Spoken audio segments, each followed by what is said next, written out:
Hi friends, நம்ம தமிழ்நாடே பரபரப்பாக போயிட்டு இருக்கு. நம்ம தளபதி விஜய் வந்து இந்த அளவுக்கு வெற்றி பெற்று சாதனை படைத்தோம். பெரும்பான்மை இல்லாததுனால இப்போ முதல்வர் சீட்ல உட்கார முடியாம இப்போ ஒரு பரபரப்பாக போயிட்டு இருக்கு. நம்ம தளபதி விஜய் வந்து இன்னைக்கு மே 7ஆம் தேதி பதவியேற்பு விழா சொல்லியிருந்தாங்க. அது எல்லாமே இப்போ தள்ளி வச்சாச்சு.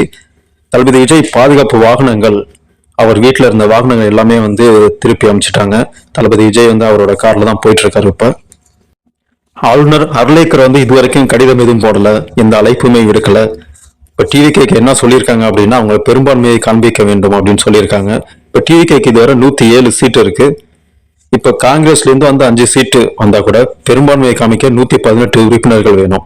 இப்ப டிவிகே தலைமையில என்ன சொல்லியிருக்காங்கன்னா, 11 மணிக்கு பனையூர் தலைமை அலுவலகத்துக்கு 106 எம்எல்ஏக்கள் எல்லாரையும் வருமாறு அழைப்பு விட்டுருக்காங்க. அடுத்த முடிவு கொடுத்த ஆலோசனை நடக்க போகுது. டிவிகே கட்சியின் பொதுச் செயலாளர் ஆனந்த் மற்றும் செங்கோட்டையன் போன்ற மூத்த உறுப்பினர்கள் அவர்கள் முன்னாடி வந்து ஆலோசனை நடத்த போறாங்க. டிவிகே பெரும்பான்மை நிரூபிக்க முயற்சி பண்ணிட்டு இருக்காங்க. 107 உறுப்பினர்கள் இப்ப இருக்காங்க. 5 உறுப்பினர்கள் வந்து காங்கிரஸ்ல வந்தாச்சு. இப்ப விசி காட்ட கம்யூனிஸ்ட் கட்சியில இப்ப வந்து பேச்சுவார்த்தை நடத்திட்டு இருக்காங்க. ஒரு பக்கம் பார்த்தோம்னா ஏடிஎம்கே டிஎம்கே கூட்டணி அப்படின்னு சொல்லி வைரலா போயிட்டு இருக்க ஒரு நியூஸ் வந்து 73 வருஷமா இருக்க டிஎம்கே, 53 வருஷமா இருக்க இப்ப ஏடிஎம்கே தளபதி விஜயை பார்த்து பயந்து ஒன்னா கூட்டணி வச்சாங்க அப்படின்னா இதுவே தளபதிக்கு கிடைச்ச ஒரு பெரிய வெற்றி தான். அப்புறம் பார்த்தோம்னா மதியானம் 12 மணிக்கு இபிஎஸ் வந்து ஆளுநரை சந்திக்க போறாங்க அப்படின்னு சொல்லி நியூஸ் வந்திருக்கு. இப்படியே போயிட்டு இருந்துச்சு அப்படின்னா திரும்ப தேர்தல் வரும் போலயே அந்த மாதிரி தான் இருக்கு.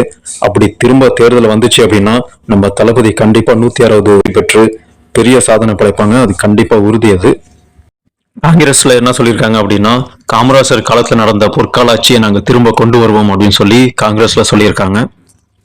தமிழ்நாட்டுக்கு ஒரு நல்ல ஆட்சி வரணுங்க. ஏன்னா வந்து ஊழல் குற்றம் எதுவும் இல்லாம ஒரு நல்ல ஆட்சி அமையணும். நம்ம தளபதி விஜய் என்ன இப்போ நம்மளை வாழ வச்ச நம்ம தமிழ்நாட்டு மக்களுக்கு நம்ம ஏதாவது நல்லது பண்ணணும் அப்படின்னு சொல்லி வந்திருக்காரு. அதை நம்ம வரவேற்கணும். ஏன்னா திராவிட ஆட்சியே தான் இருக்கணுமா? இப்போ புதுசா வந்து ஒருத்தவங்க ஆட்சி பண்ணட்டும், அப்போதான் வந்து ஒரு மாற்றம் வரும். அதான் மக்களும் விரும்புறாங்க. கண்டிப்பா நல்லதே நடக்கும். ஆனா இப்ப நம்ம தளபதி விஜய் வந்து இவ்வளவு பிரச்சனையை தாண்டி இந்த அளவுக்கு வந்து ஒரு மெஜாரிட்டி வந்தது வந்து ஒரு பெரிய விஷயம். ஏன்னா ஒரு ஸ்டார்டிங்ல எந்த அளவுக்கு பிரச்சனை வர முடியுமோ அந்த அளவுக்கு வந்துச்சு. ஒரு சீட்டு வின் பண்ணுவாரா, மக்களை சந்திப்பாரா, அவர் இறங்கி வருவாரா, வெளில வருவாரா அப்படின்னு சொல்லி என்னென்னமோ பேசினாங்க. நம்ம தளபதி விஜய் மேல வந்து என்னென்ன பழி போட முடியுமோ எல்லாத்தையும் தூக்கி போட்டாங்க. அவங்களுக்கு வந்து தேர்தல் மாநாடு நடத்துறதுக்கு வந்து ஒரு சில இடத்துல வந்து பர்மிஷன் கொடுக்கல.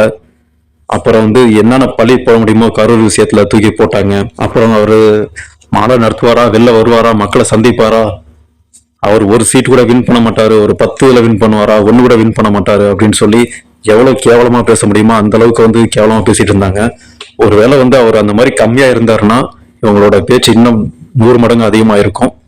ஆனா இது எல்லாத்துக்கும் சேர்த்து மக்கள் வந்து சூப்பரான ஒரு பதிலடி கொடுத்திருக்காங்க.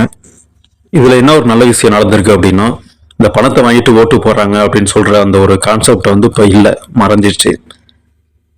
சின்ன பிள்ளைங்கள்ல இருந்து ஆரம்பிச்சு எல்லாருமே வந்து அரசியல்னா என்ன அப்படின்னு சொல்லி பேச ஆரம்பிச்சிருக்காங்க. அரசியல்னா என்ன அப்படின்னு சொல்லி எல்லாருக்கும் இப்ப சின்ன குழந்தைங்கலாம் கேட்க ஆரம்பிச்சிருச்சுங்க. அந்த அளவு வந்து ஒரு விழிப்புணர்வு வந்திருக்கு எல்லாருக்குமே வந்து. இது எல்லாத்துக்கும் காரணம் நம்ம தளபதி விஜய் தான்.